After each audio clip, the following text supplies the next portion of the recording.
Ladies and gentlemen, it's a color war. It's a color war going on. Ladies and gentlemen, we have trading places with the Browns. It's the Browns family, y'all, and they trading places. Ladies and gentlemen, this is crazy. Both cities get something that they both wanted. We'll be right back in 30 seconds. Ladies and gentlemen, I'd like to welcome you to the Scoreboardkeepers. You're around here, we don't keep receipts. We keep the score. So if you want to get on the board, make your point. If it makes sense, we'll add it to the board. If it don't, we won't.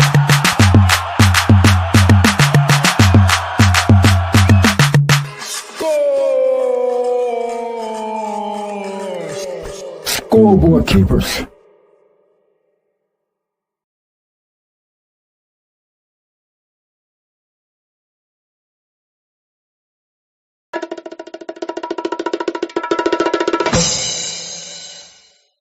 Ladies and gentlemen, welcome back to another episode of the Scoreboardkeepers. I'm your host, the Ref, where I keep you up to score and everything sports, hip-hop, and hot topics. And guess what? Ladies and gentlemen, we have a color war. Is it the red or is it the green? Which one is it for you? Which organization is going to benefit the most from these individual athletes right here? Which one? It's a color war. Is it red or is it green? Which one is it? You tell me. I'm telling you right now, ladies and gentlemen, over here at the Scoreboardkeepers, we absolutely love this move by Jaylen Brown. Whether it was willingly or not, it's accepted. It's accepted. The move is accepted. The offer is accepted. Listen, A.J. Brown is a great talent. I remember him at Tennessee. I'm an AFC guy. I love AFC football. I remember him down there. I remember him going through some injuries, and I know he was very injury prone in that conference. And he's very familiar with the AFC. So this is why I know that he didn't have any problem going back to New England. Okay, and reuniting with his coach, and just making a great organization, even better. Okay, they're just coming fresh off of that Tom Brady dynasty and getting back to where they need to be is, it's not surprising to me. It's really not surprising to me. So, I'm going to say this. I'm going to say that, these guys are very pivotal pieces to each organization. They each bring something different to the table. Okay? Listen, New England was knocking at the door last year. So they were right there in order to accomplish or trying to accomplish what they wanted to do. It was just somebody out there that was, a couple of plays better. Now, I'm going to tell you right now, as far as an organization goes and as far as need goes, the Philadelphia 76ers this is exactly what the doctor ordered for them. I'm talking about exactly. When I say exactly, I mean exactly. I believe Philadelphia 76ers and the fans in Philadelphia are going to see something that they haven't seen in a long time. You have a true champion, a true two-way threat. You have a guy that does not mind getting dirty. I've seen this guy guarding Joel Embiid before. I believe that this is going to be great for the Philadelphia 76ers. You're talking about somebody that can bring the ball up the floor, run the pick and rolls, play defense, make cuts, shoot the three. And guess what? He can add years onto Tyrese Maxey's career.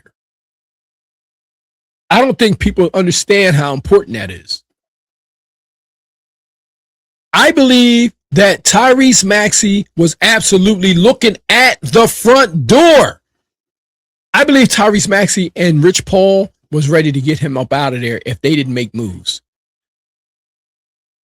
Listen, I'm telling you right now, this was the move that was made in the ninth inning, at the ninth hour, last second, and Gansey absolutely nailed it.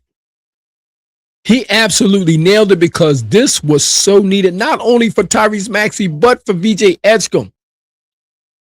Listen, the Philadelphia 76ers are building this franchise as if Joel Embiid won't be present on back-to-back nights or maybe just for 30 games. His knees might start hurting. But I think miraculously, he's going to walk in there this year now knowing that he's the third or fourth option. He's going to walk in there this year as if he never had an injury before. Somebody has to go down there and tell him he is no longer the number one option and to live with. Because they built this team to where I think they're going to be actually more successful when he's on the bench. I've seen that happen even this year, where that offense is more fluid when he's on the bench. Yes, he gets his numbers and he gets his stats. We're not taking anything away from his talent, but that has nothing to do. It's other players on the floor. Great players make other players around them better. That's what champions do. That's the difference between New York Knicks and the Philadelphia 76ers, which is why they swept them this year. That's why they swept them this year, because that ball moved around like a hot potato. And not to mention all the other former Sixer players that was present on the New York Knicks team. Think about it. Landry Shamet and Mikal Bridges, they got both of those players. They drafted both of those players. And then you got the nerve to have Mo Cheeks on the bench. And then on top of that, most of the half of the team is from Villanova. How does that happen? You have to have somebody in that building for all these years that didn't know what the hell they was doing to allow all that talent surrounding you to go to other cities. And a coach. It just doesn't make good sense to me. Mo Cheeks is a world champion right now. Landry Shamet's a world champion right now. Before Joel Embiid. How does that happen? Julian Champagnie, who was playing with the Delaware Bluecoats, was on the other side of the spectrum with the San Antonio Spurs. He was with the Delaware Bluecoats. The Philadelphia 76ers had him playing with the Delaware Bluecoats, and the San Antonio Spurs has him out there shooting threes in the finals. Tell me how does that happen? It's not supposed to happen. That means that somebody inside of that building is not doing their damn job. That's what that means, and people are not being called out for it. And that's why we end up here with this color war and saying which organization is going to benefit the most from this move. The Browns trading places. One going to New England and the other one coming to Philly. Which organization is going to benefit the most from these moves by these talented players? Is it the green or is it the red? Talking about the Brown family. No pun intended. Listen, over here at the Scoreboard Keepers, I'm going to tell you right now, we think it's absolutely the Philadelphia 76ers. Listen, when you're that close and Tyrese Maxey has an agent like Rich Paul, and you're that close to going in reverse, and the process not working out, Joel Embiid all over the floor, not showing up in hoodie, and you got Paul George running around there grabbing bags of money, and that didn't work out. You've put all these players next to Joel Embiid, and none of it has worked out. Then who is the problem? Who do you think the problem is? You had Tobias Harris. You had Jimmy Butler. You had Paul George. You're putting all these players around them, and none of this stuff is working out. I wonder why. I wonder why Jimmy Butler was the only person that was able to work out next to Joel Embiid. Why? Because Jimmy Butler wasn't willing to shoot three-pointers, so he didn't crowd that arc. Jimmy Butler would go to the hole. Well, now the Philadelphia 76ers have shooters and they have creators. There's no room on the arc for Joel Embiid. If he's not going down there inside of that box, then I think your best option is Dean Wade. Let me tell y'all something. Gansey is on fire. Gansey is on fire. Dean Wade, 6'9", 230 pounds, and put Cade Cunningham in handcuffs during the playoffs, put him in the back of the squad car, took him down to the precinct and booked him for the whole series. Oh, man. You want to talk about a player that will run the floor and can shoot the three? I would not hesitate to bench Joel Embiid. When they start running these lineups and these and seeing who works well with one another, you're going to see Dean Wade in the mix. You got Ariel Laporte from the New York Knicks. All he do is rim protect, grab boards. He's a beast defensively. They're going to end up re-signing him as well. They're not going to let him go after this year. After they see what he does protecting the rim. Oh, man, you got defensive players. Jaylen Brown can play defense. VJ Escom plays defense. You got defense all over the floor now and rebounds, offensive boards and defensive board. You got Bona still. Even though they lost Andre Drummond to the New York Knicks, they still got Bona, Ariel Laporte, and Dean Wade and Joel Embiid. You now have options. They picked up Caleb Love and Ryan Rupert. Oh, man, this team is building. It's coming around nicely. It's coming around nicely. I don't think they're going to miss anybody that they lost. A.J. Brown, on the other hand, he's going to a team that was already right there knocking on the door. He's just that one extra step to get them over the hump. Do I think he's going to have a career year up there? Yes. I think the man might have 1,500 yards received, 1,600 maybe.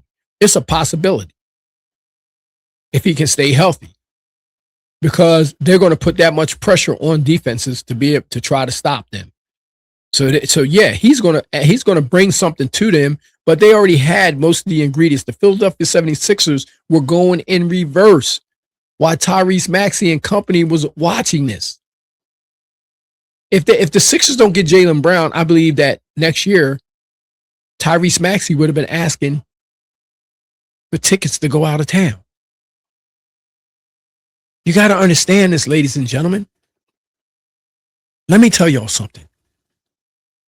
Y'all don't know this, but I put up a proposal that I actually was sending around to the Sixers. I put up a proposal weeks ago. I already knew that it was Jaylen Brown or bust for the Sixers. This move right here at least puts them in the Eastern Conference Finals because I know chemistry. This chemistry between him, Edgecombe, and Maxey is going to be something that we've never seen before. You ain't talking about a big two no more. You're talking about now a big three, possibly a big four. That's what you now have on the floor.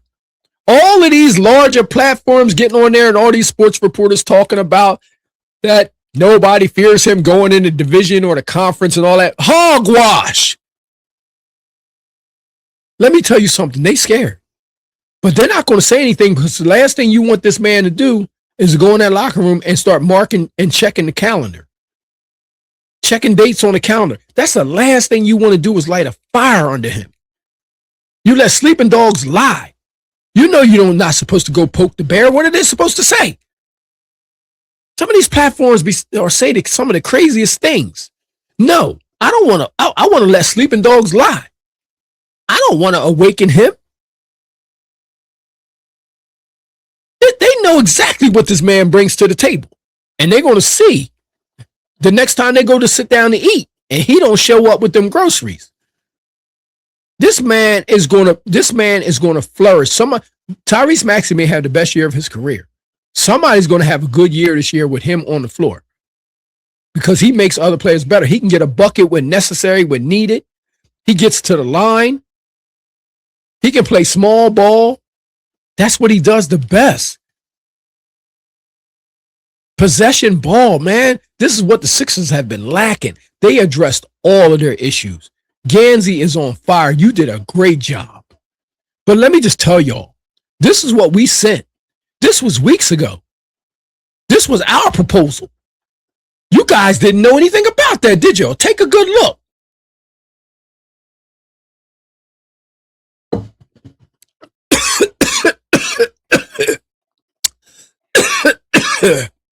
Take a good look, excuse me.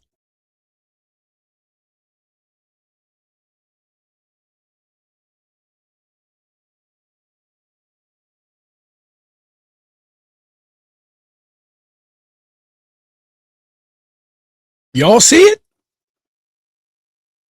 Do y'all see it? Take a good look.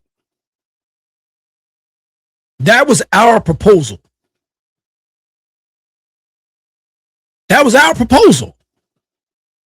A 3-team trade, which we thought could have made it a lot easier if the Sixers would have went in this direction. You could have traded Joel Embiid to Milwaukee and a pick. Milwaukee could have sent Giannis to Boston. Boston could have sent Milwaukee in a pick. Milwaukee would have benefited the most by this move. And the Philadelphia 76ers could have received Jaylen Brown, and they would have sent them their pick. And cover a little bit of Joel Embiid's ginormous contract. Because who wants to inherit that? Nobody. Nobody. Nobody wants to inherit that. But I can tell you this would have been a great move for everybody. This was a win-win situation. We sent this out to everybody. But it worked out in the end. It worked out in the end. Because the Philadelphia 76ers still got the player that they needed. They still got the player that they absolutely needed. It was just what the doctor ordered. I don't think that they could have recovered if they didn't get this player. I think the Boston Celtics actually saved this franchise. Because, I mean, they were losing Tyrese Maxey, and I think that it would eventually have been sold. Because, I mean, you know, if you got an owner out there that don't care about the organization and the way that it's going, and you can lose out on this type of talent over so many years. We're talking about the likes of people like Dirk Nowitzki and Paul Pierce, who the Sixers missed out on at the number 8-9 pick, and they had number 7, and they took Larry Hughes. They missed out on players like Paul Pierce and Manu Ginobili. They missed out on players like Jason Tatum. They actually passed on Jaylen Brown as well. So this is like a redemption tour. At least you get one back. Somebody was smart enough to get one back. You know what I mean? And it's important. It's this or waste Tyrese Maxey's career. And I don't think they would want to do that because Rich Paul wasn't going to have that. He would probably tell Tyrese Maxey, like, look, it's time for you to go. Period. It's time for you to go. So I absolutely love this move by the Philadelphia 76ers. And if I had to pick one color right now, I'm absolutely going with red. Now, I don't know what you guys are going to pick, but I'm going to put my vote in for red. And I'm going to put it up on the board for Jaylen Brown. All right? I'm putting it up for Jaylen Brown right now. So to me, the Sixers have one more thing that they need to do. They have one more thing that they absolutely have to do. Philadelphia, you're not an expansion team. You have a very rich history. Charles Barkley, Darryl Dawkins, Moses Malone, Julius Erving, Mark Ivoroni, Bobby Jones, Andrew Toney, Maurice Cheeks, Caldwell Jones, Allen Iverson, Wilt Chamberlain. You have a very, very rich history there of basketball. It's a basketball city, first and foremost. But you cannot get beside yourself and start doing things that other franchises don't do, like the New York Knicks, the Los Angeles Lakers, and the Boston Celtics have not changed their uniforms. You have to get back to these jerseys.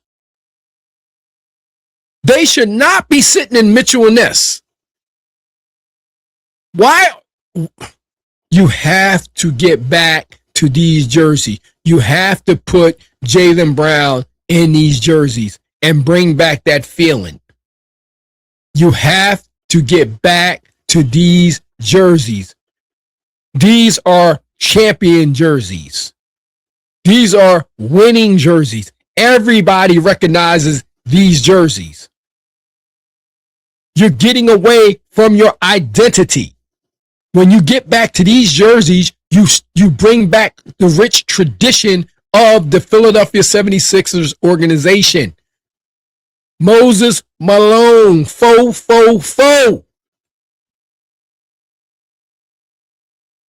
Come on. Come on now.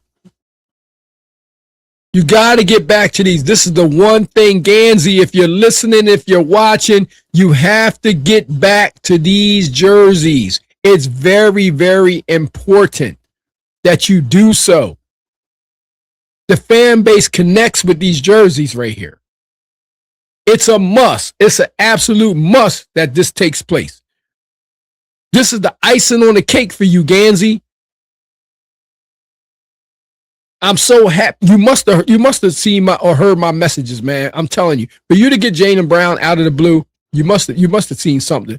I sent something to Jameer Nelson as well. So I'm just telling you, man. Like, look, you got to get back to these jerseys. All of that stuff with the filler on the front and the Liberty Bells and all of that, man. Listen, no. You're not an expansion team. You're not an expansion team. This team has a history. It has a title up there in the raft. You gonna see Doc walking around the building with some gaiters on, sipping on something. Come on, man. Let's get back to what it was like. Now, the color war is kind of crazy because, one guy left the city of Philadelphia and he seems to be happy where he is. And I don't see Eagles fans saying too much about it. They may miss him right now, but they got Mekhi Lemon. So the fans may not be complaining right now until they see how big of a piece A.J. Brown is to that offense and the chemistry-wise to Devonta Smith on the other side of the field. They were complementary pieces. Nobody knows. They never seen Devonta Smith as the number one. So now he may have to be a number one. But in Boston, it's something different going on. There's a people up there that are going crazy right now with the departure of Jaylen Brown. And not only that, it seems like it's a little disrespect coming from the organization that he has some things to say. He has some things to say about what was going on up there, and he took to his Twitch. So let's see what he had to say about this Boston Celtics thing. Chat, we back in the building. Y'all know what it is. It's the Energy Shifter back, live on the stream. Chat, we got a lot to talk about. First chat. Boston, they packed me up. Crazy. Boston, they packed me up, my boy. Crazy. God. Out of there. I'm going to read this. This is my farewell. I posted this on my platform. Boston, packed me up, God damn it. Here's what I said. I wrote this too. First and foremost, thank you to the Most High. Hey, you can stop right there for me. You coming out the gate, giving all honor, glory, and praises to the Most High. I know who you talking about. I know him. You talking about the Most High of Abraham, Isaac, and Jacob? Oh man, you're gonna be okay. You're gonna be okay. Because you put him first and foremost, as we do. As we do. Oh, you're gonna be good to go. You good money already. I mean, man, you come out the gate with that. It's all downhill from here. Even in the midst of adversity, I'm still here with the most gratitude. Still processing, chat. I'm still processing how everything went down. I'm excited and disappointed at the same time. I earned my respect from this city. Never asked for no shortcuts, no special treatments, no privilege. I simply showed up every day and accepted whatever challenge the organization had for me. The relationships I built here, the battles we fought together, chat, the championships we brought to the city, the connection I had with the fans, I'm gonna take that with me. Saying goodbye is not easy, especially when your heart is put into something, you know what I mean? So it definitely felt like a heartbreak. But I'm big on respect. Actions speak louder than words. So to the people of Boston, thank you. To the community I built here, I love you. And to the shifters, you already know we locked in for life. As one chapter closes, another one begins, rebirth. I'm excited for what's ahead. I'm grateful for what's ahead. I'm grateful for the opportunity to join Philadelphia. Every city has its own identity, its own passion, its own expectation. I respect that. And I'm looking forward to earning that respect the only way I know how is putting in the work. Philly, throw the... Man, if that's the way you look at things, you're going to fit in perfectly. If that's the way you look at things, you're going to fit in perfectly. I don't know what's going on up there in Boston. I can't explain it. I'm not trying to explain it. I'm not trying to understand it. All I know is this, is that if y'all can mistreat a finals MVP in this nature, in this kind of way, and y'all just pack him up and send him off like he's just your everyday Joe, y'all don't deserve him. You don't deserve a talent like that. If you can just pack a player up like that, I don't care what's going on in the locker room. Y'all gonna get over it. If I'm paying you $100 million a year and we winning championships, somebody gonna get over it. I don't care if we got to put y'all in separate stalls, separate locker rooms. We're going to put y'all horses in separate stalls, man. When y'all go out there on that floor, I just need y'all to do what y'all do. Y'all can use different X's. You can use different entrances. I don't care. Use that exit. You go that way, he go that way. Y'all grown men. I don't give a damn. I would never have broken them two up. You can just build around that all day long. You have something called options. Are you kidding me? Let me tell y'all something. If anybody that doesn't see the chemistry or what this man brings to the table in Philadelphia, you don't know basketball. You don't know basketball. This was my favorite player in the NBA because he was a throwback to me, but I couldn't root for him because he had on a Celtics jersey. This guy does everything the right way. His mid-range game is impeccable. The things that he does on the floor, he just puts people in problems, man. He creates problems on the floor for a lot of people on both sides of the ball. When you come down and you need a bucket, he can get it. He can get you that bucket. You're down by one and you need a bucket and the time's running out, you just drop it down to him and let him go to work. Man, what a talent to have, man. Boston, I don't know what you was thinking, but I understand why that 6-year-old was crying up there in Boston because he understands. Ball up. Let's get it. That's... Hey, yo, what the fuck? I still got to get my soundboard right. Boston, pack me up, chat. Pack your bag. Sayonara, buddy.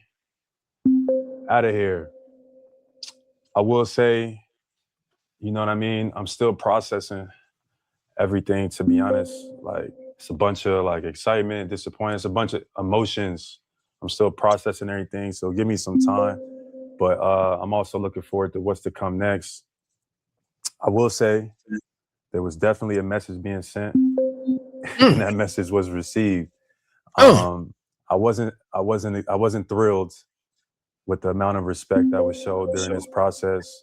You know, I think there was a bit of a lack of respect. I think it was fine at one point, and then out of nowhere, things just kind of went left. You know, I think Brad is probably getting a lot of the criticism. I wasn't thrilled the way he facilitated some of the conversations. As he should. As he should. Brad is going to get a lot of the criticism. As he should. He just let the best player in the NBA walk out the door. Yes, he's going to receive a lot of criticism, and especially if they don't get to where everybody's expecting them to be next year. You know what it's like to come in there and all these years, you've been buying tickets and walking into that garden, into that arena, and on that parquet floor and looking down there and seeing that talent on the floor, and all of a sudden it's not there any longer. Yeah, it's going to be an absolute problem. It's going to be an absolute problem. That's an absolute problem. So yes, he's going to receive the criticism because as a GM, I don't care what it was. When I didn't get my player that I wanted, there's no way in the world I'm allowing you to walk out of the door. So it seems like his hand was being forced. You didn't get Giannis, so why would you allow you to go? I would have stopped my shopping in the store would have closed as soon as I figured out that I wasn't getting Giannis. I would have locked the store up, closed it up, put the alarm on, and we would have worked out everything in the back. The sale was over. The sale was over. That's what would have happened. Now, if he couldn't apologize for shopping you around, or around the league, then hey, that's on him. You know, he maybe he had to put his pride to the side and just apologize. Maybe that's all it's taken. It seemed like that's all it may have taken with a guy like you. But he's going to receive all kinds of criticism. Shit, the best is yet to come.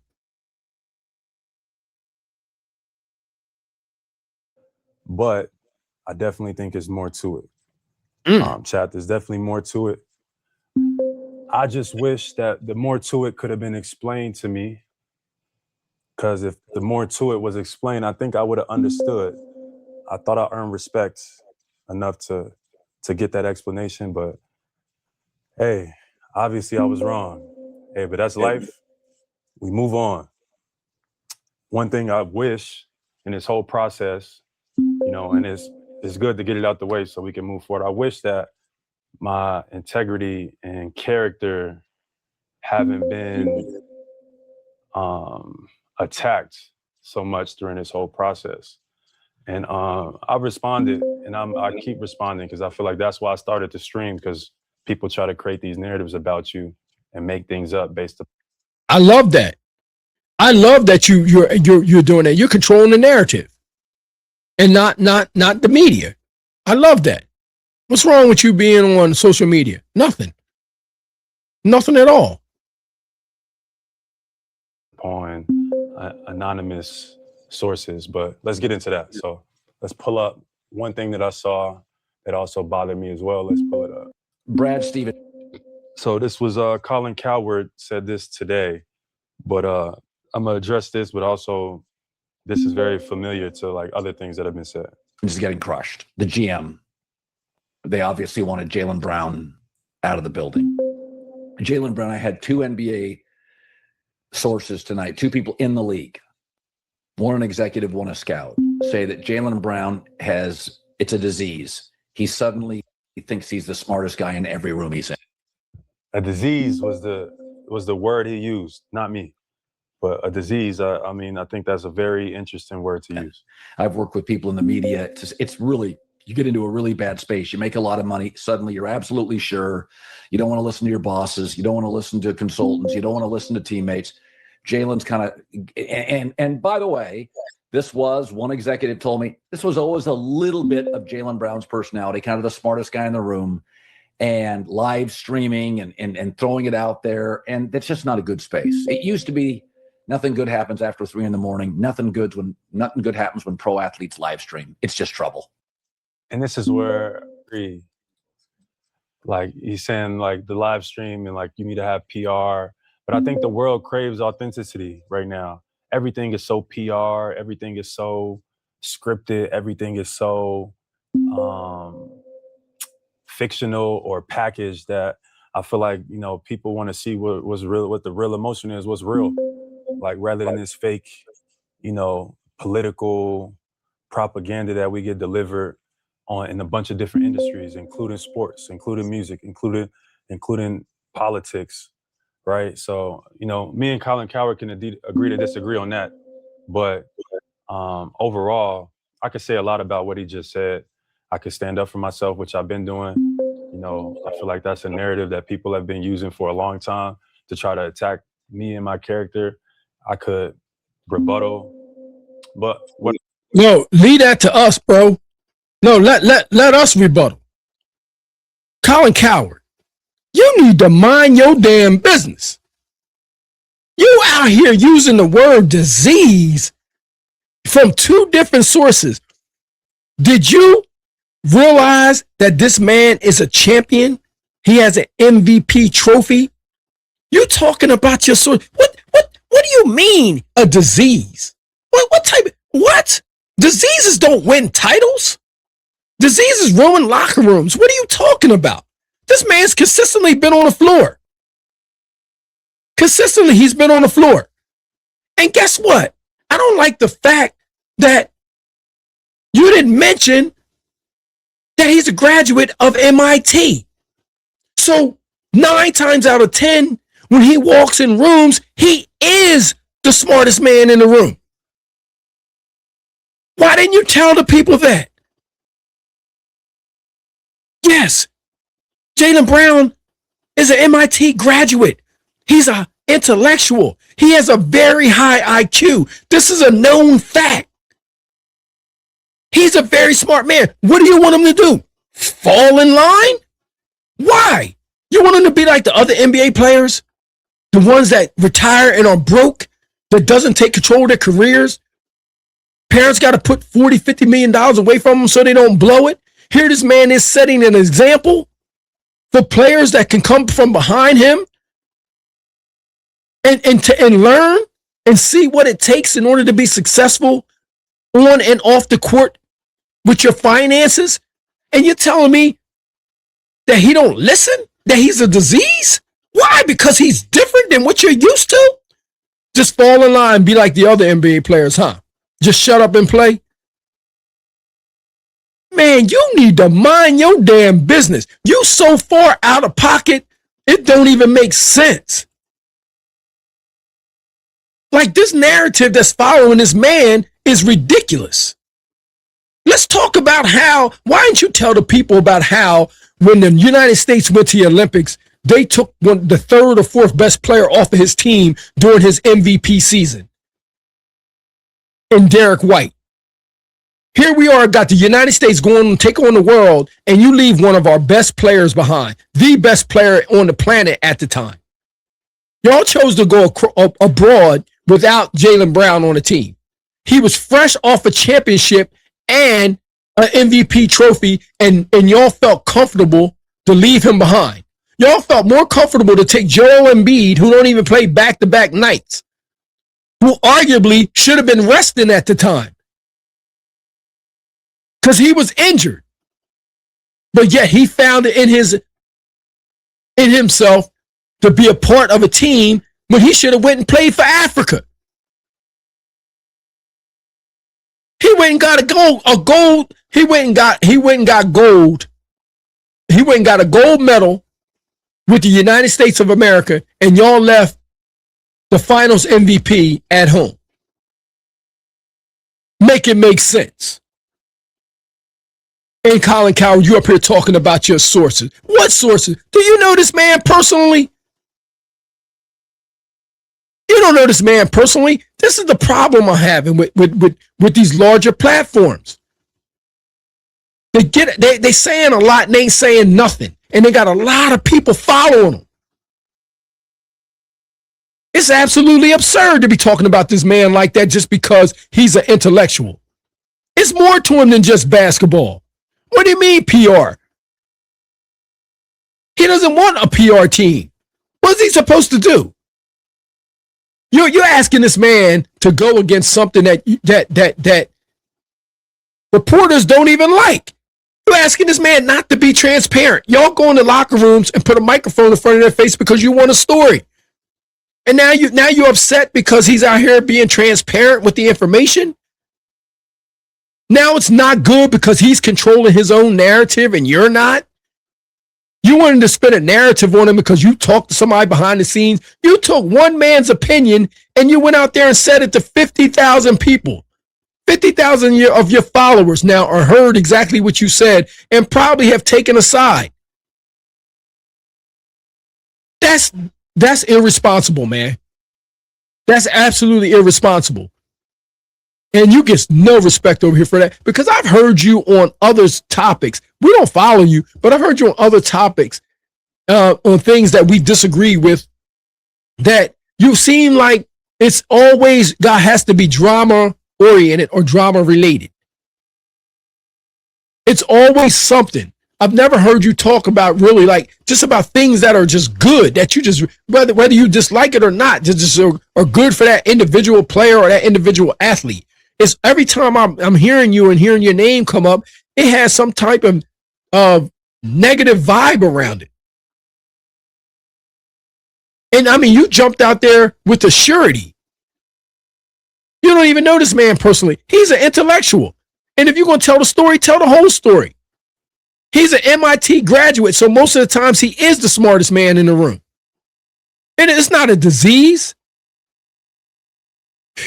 What I really want to say to this is we got to stop with the anonymous. We got to stop with the anonymous sources chat. Like, I'm tired of these damn anonymous sources. He's like anonymous executive, anonymous source, Colin Coward, Bobby Marks, Stephen A. Smith. Anonymous sources is saying anything. I think y'all are the sources.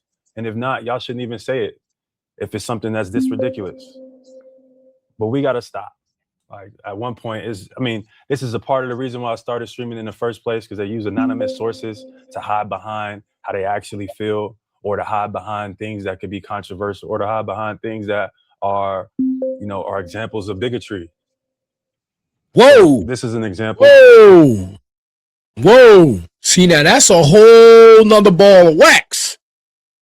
That's a whole other ball of wax if you're talking about bigotry. Now this has become personal because you're not even reporting anymore. You get a 3 for that. You're not even talking about,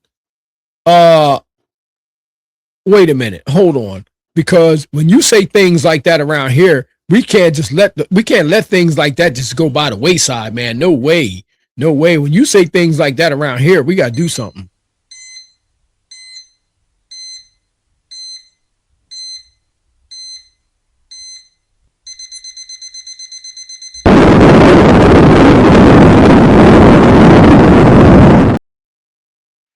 When you're using the term bigotry, you're saying something. You're saying a mouthful. And that means if you feel that way, you've seen something and yet you haven't mentioned it often enough for people to pay attention to it. But if you use a word like that, you've experienced something. You've had an experience. So I'm just feeling like this seems like it's more personal than professional at this point. With these people, with these platforms being irresponsible and going out there and just saying things because they may. How can we ever tell if a reporter likes or dislikes a player personally? How can we ever tell? Do we always just assume that these people with these platforms are reporting the information based on professionalism, or is it their personal feelings? Like, and listening to Colin Coward right there, he didn't even give this man the benefit of the doubt. A champion. He didn't even talk about the things that he's done.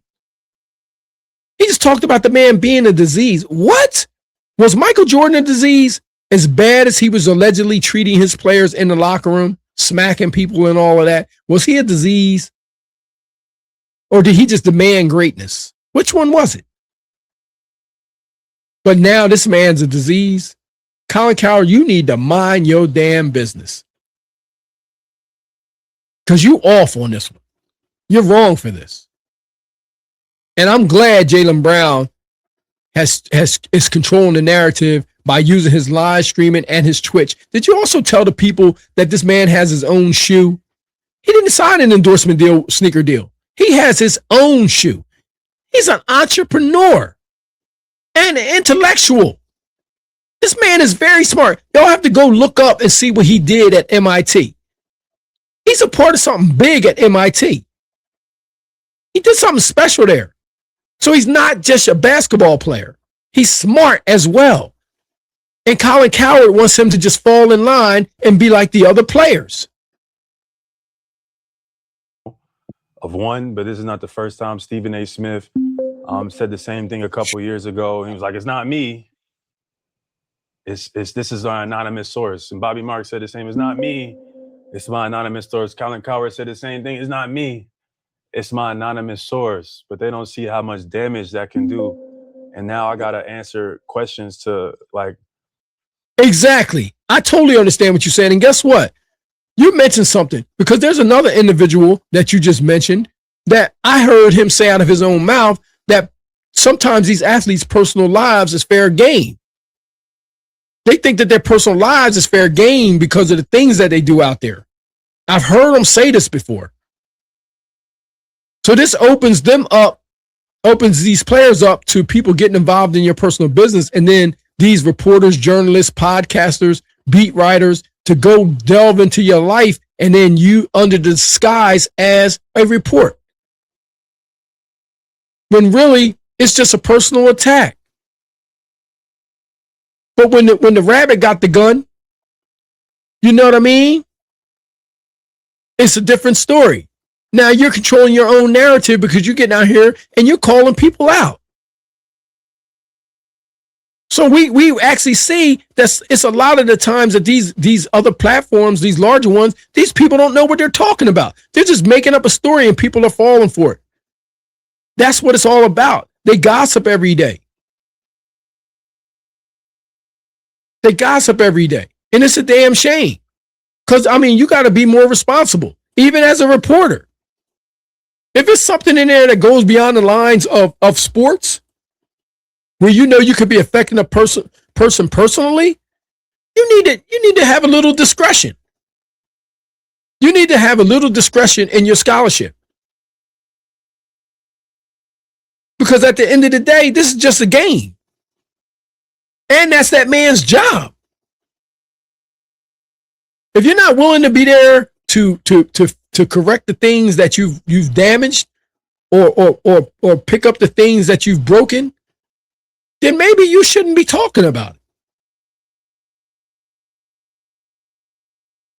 Because all this seems personal. This don't seem like it has anything to do with athletics. And I don't like that. My character and being a child, this is my life. Keep it basketball. Nobody has a problem. People think I have a problem with people critiquing my performance. Critique my performance all you want. But the line gets crossed. And then they want to act like the line doesn't get crossed. The line is being crossed here. You know, I rest my case. But we move on. Hold on, brother. Before we move on, you're absolutely right. If you feel as though that you're being attacked personally, you have every right to be doing what you're doing right now to protect yourself and control your narrative. These people are spinning things out there. You don't know. There's a lot of things going on out here in the world right now. And you don't know what they could be triggering by getting out here and putting out these false narratives about people. And Colin Cowherd, you should be a damn shame to yourself to not be willing to reveal your sources.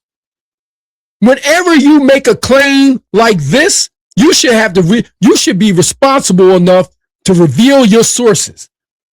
Everybody out there, if he hasn't revealed his sources, you should not be believing what was said. Why would you not reveal your sources? It's source up or shut up. So anybody out there that's believing a man that's saying something and hasn't revealed him sources, shame on you. The man didn't even name his sources. Why would you believe a narrative like that when he couldn't even name his source? If you were so confident in your sources, you would have named it. You would have named them. Let's find out who they are and see if they are valid sources. See, that's the problem with the listeners.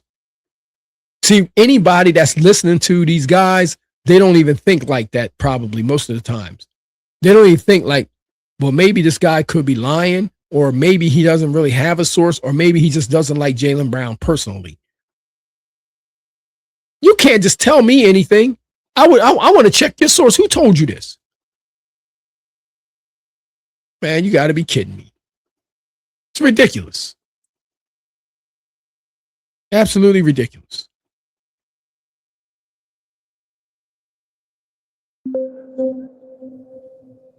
I'm excited.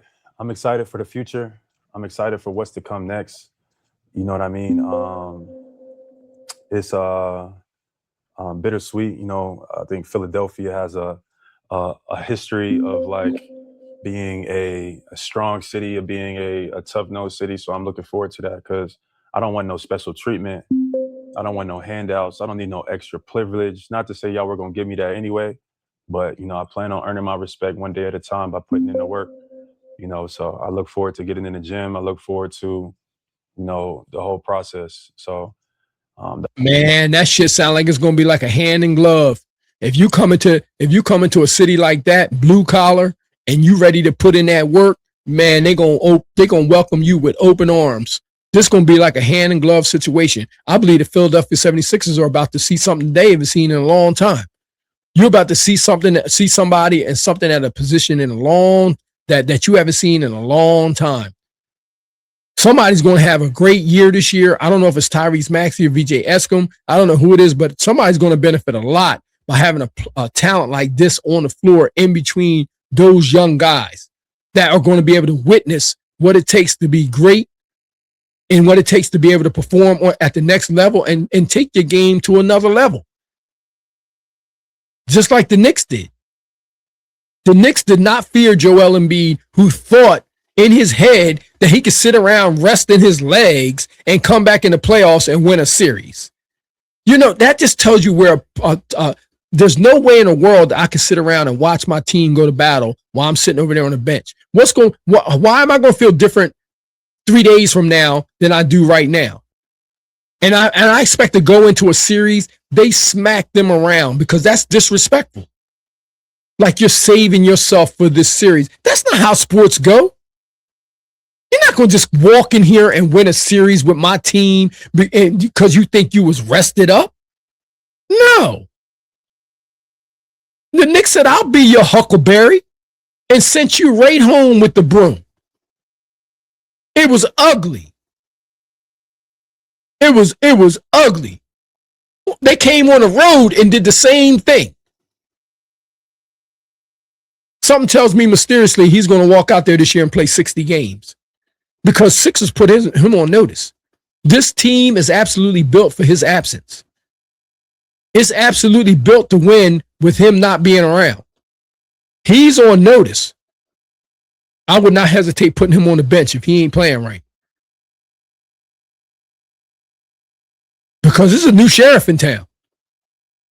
You can best believe that. It's a new sheriff in town.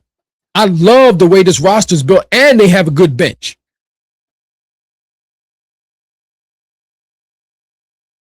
You don't have time to be playing games anymore. But I'm not playing back to back. I don't know if I'm playing tonight. Nope. Gansey is going in a whole different direction, and it's like saying the writing's on the wall. Get your shit together. We call him the Big Mop because he's always all over the floor. But to me, Joel Embiid is now the third, maybe fourth option because this offense needs to run. Not through him. It's these two guys, Tyrese Maxey and Jaylen Brown. And then whoever afterwards. Who's ever playing the best? Will it be Dean Wade? Will it be VJ Escom? Who was playing the best? Who's the hot hand? The hard part, chat, is like for the last 10 years, I've like been programmed to like hate Philadelphia. Like from the history to like the history of the rivalry, just the playoff battles, you know, all of the above, the process. Like I've been programmed to be like, man, fuck the process. Hey, listen, F the process. Hey, listen, hey, JB, I totally understand what you're saying, brother. I totally understand what you're saying. Look, man, the feelings has been mutual, but real recognize real, brother. I understand. I know what you're talking about. You talking about this right here. I understand. You know, with Doc jabbing Bird and all that. You see Bird in the show Cole. I totally understand what you're talking about because the beef is real. You see Charles Barkley up in there. They got people by the necks. Look, that's the city of brotherly love right there. I understand. And guess what? You've been programmed to say F the process, and you've been doing a damn good job of it. Because when you and Al Horford was coming down here and putting Joel Embiid in handcuffs and telling him he was under arrest, that y'all had warrants for him, and y'all was taking him downtown and booking him for a series, I understood. Because you was like, listen, F the process. And of course, there's always lightning in the bottle. There's a broke clock is right twice a day. And the Sixers end up knocking you guys out this past season. And like I said, I don't think that would happen if Tatum would have been completely healthy. I just think that was lightning in the bottle. Because like after they knocked you guys out, like I said, you don't go and get swept by the Knicks. And that's exactly what they did. So that was fool's gold. That's what that was. That was fool's gold. But I understand what you're talking about. You're talking about this beef right here. You know what I'm saying? And you see how it go down. Like it can really jump off. Listen, JB, I totally understand, man. And I respect the position, but I'm going to tell you right now, man, I can't wait to see you on that floor in a Sixers jersey. And hopefully it's these jerseys. I can't wait. I just hope everything goes as well as expected and anticipated. I know when you walk into that locker room with those rings and this trophy, you're going to bring a certain type of energy with you in that room on how people should work and what the expectations are, and people can see greatness. A true leader walking in there, a true leader, because I don't believe that Joel Embiid is the leader of that team. I just don't believe it. They can't do it with him. And I hope Nick Nurse is not afraid to tell him about where he is in the pecking order. Listen, he was brought in there and he didn't have anybody to show him the ropes. Somehow he became the OG to now Tyrese Maxey, who didn't really have an OG, and now VJ Escom is there. They all three of them need an OG. And you're it. Tag, you're it. I'm sorry. Because we got to get back to this rivalry right here. Gansey, you are on fire. You got one more thing to do, brother. One more thing. And that's to get back to them jerseys. Get back to them jerseys. Bring that feel back. That's what you need to do. But I totally understand what JB is talking about when he said, F the process. He said, F the process. So it's like, it's funny now I got to like reverse engineer. Right. You know what I mean? And that's the part that's going to take some time. But like, you know, I'll be ready to go by the time the season starts. But my brain had been, you know, Boston, Philly. Now it's like I'm on the other end. Right. So they packed me up, chat. Boston, they packed me up. But hey, we're here. For those just joining on, I read my farewell. I'll read it again. I saw AI posted on his page, and AI, of course, is a cultural legend, an icon, someone that was authentically himself, that showed up every day, and I think the city fell in love with him. So for him to just kind of welcome me, I saw on IG. I mean, it's just the IG post, but it just, as you are embarking on the new journey, little stuff like that stands out. So AI posting that, and he said, "Throw the ball up." So I saw that, and I was like, "That's exactly how I feel. Like, I don't need no special treatment. I don't need no favoritism, no internal politics, none of that. Throw the ball up, and let's get it. I'll let my work do the talking. I'm ready to get." Yo, that's a baller talking. He ain't playing around.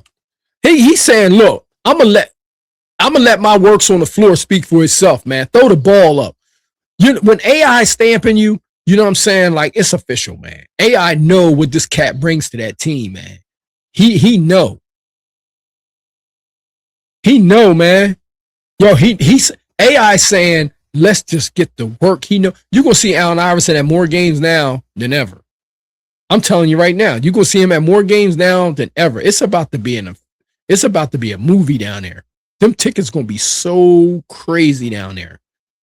Them tickets gonna be crazy down there, man. So anybody that got good tickets and good season tickets and all that already, man, they did themselves a good service. Because I believe that them tickets, man, they great price people up out of there, especially if they start winning a lot and looking like they want to go to the Eastern Conference Finals or something like that, or even to the playoffs. Man, teams are scrambling right now to match this energy.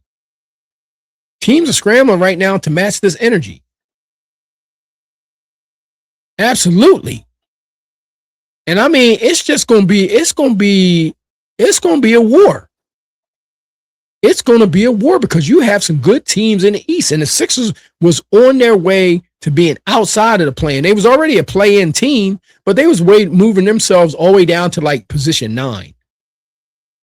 You got New York, Detroit, Indiana, because Tyreke Halliburton's coming back. You have Boston Celtics, Miami Heat, Cleveland Cavaliers, Orlando Magic. Like, you got teams that are not playing around, that are really trying to build up. That's 7 right there. And then you got the Atlanta Hawks. That's 8.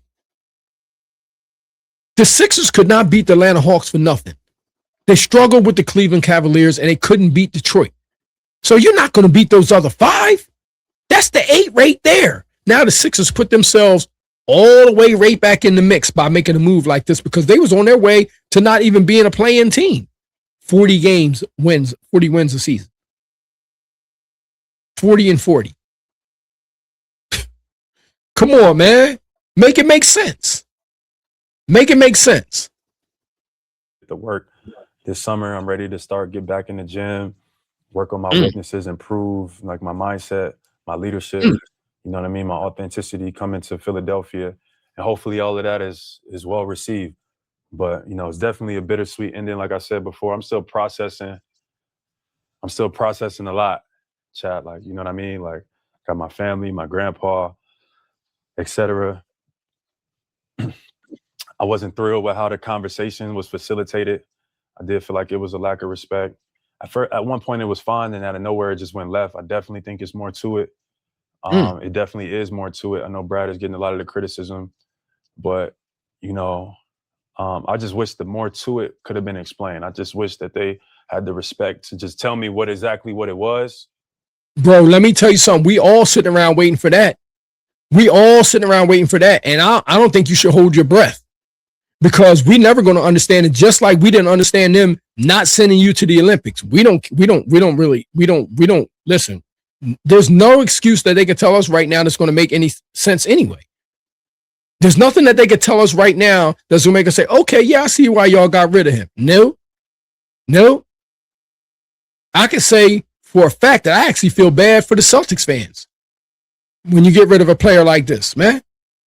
This is how you have 6-year-old boys on national television crying on the news about you leaving. I seen it. The dad was back there like, damn. Y'all got rid of Jaylen Brown? Man, this is just absolutely crazy. This would have been like the Sixers getting rid of Dr. J. You know what I mean? Like this is crazy. It's like absolutely crazy. It's something that you just can't uh um put the pieces together to try to understand. It's something that you can't understand. I mean, but one man's trash is another man's treasure. Literally in this case. Literally in this case. And the work ethic that you're coming with is exactly what's needed for where you're going. That's what makes this a great fit. I mean, I'm being honest. Like this situation, it was on its last leg. The Sixers are on their way to just basically into purgatory. That's where they were on their way to. They was going out of that middle of the road and heading to purgatory. And now things overnight changed. And don't worry, we played our role in it. We played our role in it because we were spamming the hell out of the Sixers about getting you weeks ago. A lot of people don't know it, but we was. And I would have understood and I would have respected that. But it didn't go down like that. It wasn't facilitated like that. So that was the most disappointing part, because I thought I earned respect in a place that I had built, where I helped contribute to build, and that just wasn't the case. It just wasn't the case. So sometimes it'd be like that, life, sometimes you got to smile at it, man. They packed me up. Like, damn, they rolled me up, packed me up. Sayonara, buddy. Get out of here. So, it'd be like that. I respect it, man. So they say it's business, and that's how they operate business. And it just, I guess it is what it is. But I'm excited for the future, man. Like stuff in life happens, Chad. Stuff in life may happen that you can't control. You know what I mean? It's unfortunate sometimes, but don't let it be. Don't let it break your spirit or be disheartening, man. You get back up, you be yourself, you be authentic, and you lead with your authenticity, and then you can sleep at night. Great point. EVE Online is a vast. Great point. You know what I mean? So I'm not losing no sleep. I'm still processing it all because of like I said, how everything kind of went down and it was facilitated. It just didn't make no sense. Mm-hmm. I'm still, piecing it together, but it kind of happened very, very sudden. Like everything was fine and it wasn't. Mm-hmm. So I know it's more to it, but, I just wish they could have explained that. That more to it would have been helpful. You know what I mean? I would have respected that. But life, chat, it don't always got to go your way. People not always going to agree with you, and people not always going to see things the way you are. That's fine. I'd expect that. You know what I mean? But that don't mean you don't show up and be authentically yourself. So all the kids watching, all the people seeing me personally get attacked, and they might be discouraged from being themselves, or might be discouraged from being creative, or might be discouraged from showing up authentically in whatever space that you in. Don't be. You know what I mean? Like, don't be. I'm losing no sleep. Brother, say no more. That's a role model. That's a role model. And he's absolutely right. And I'm gonna tell you something right now. You are going to be in a better position in Philadelphia than you was in Boston if that's the kind of treatment you were receiving.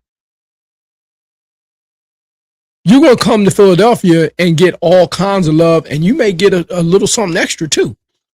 Depending on how the season can go, it has the possibility of doing something very, very, very special. Very special. This is absolutely crazy that an organization can treat a player of this caliber in that kind of way where he doesn't even understand why and really feels like there was something else to it. And if he feels like that, then there's some ulterior motives. But I can tell you one thing, in this color war over here at the Scoreboard Keepers and the Ref, we absolutely think that it's the Philadelphia 76ers organization that's going to benefit more than the New England Patriots will,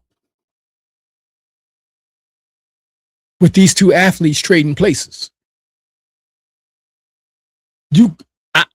We just calling it like we see it. The New England Patriots was already at the door. The Sixers was going that way. They had it in reverse.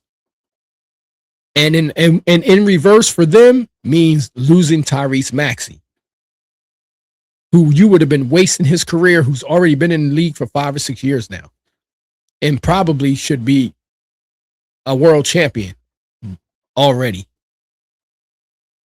So I'm just saying, like, look, I don't know who you guys are going to pick. You know, I can't wait to see what you guys do down in the comments. Leave your comments down below on who you got. What organization do you guys think is going to benefit the most from this color war? Will it be the New England Patriots receiving A.J. Brown, or will it be the Philadelphia 76ers receiving Jaylen Brown? You guys leave your comments down below. Listen, man, if you guys already haven't, like, share, and subscribe to the channel. Thumb up this video. Let's get down below and let's talk about this historic event that has happened in both sports. You know, are you on the green side or are you on the red side? It's a Brown and Brown situation that no pun intended. They traded places. Who wins? I need to know. You need to tell me. I am your host, the Ref. I thank you guys for joining me today. Congratulations to both of these athletes. I think they're both going to have career years. I think they're both where they are both wanted and needed. And let the chips fall where they may. So until the next episode of the Scoreboard Keepers, ladies and gentlemen, I am your host, the Ref. God bless. Peace.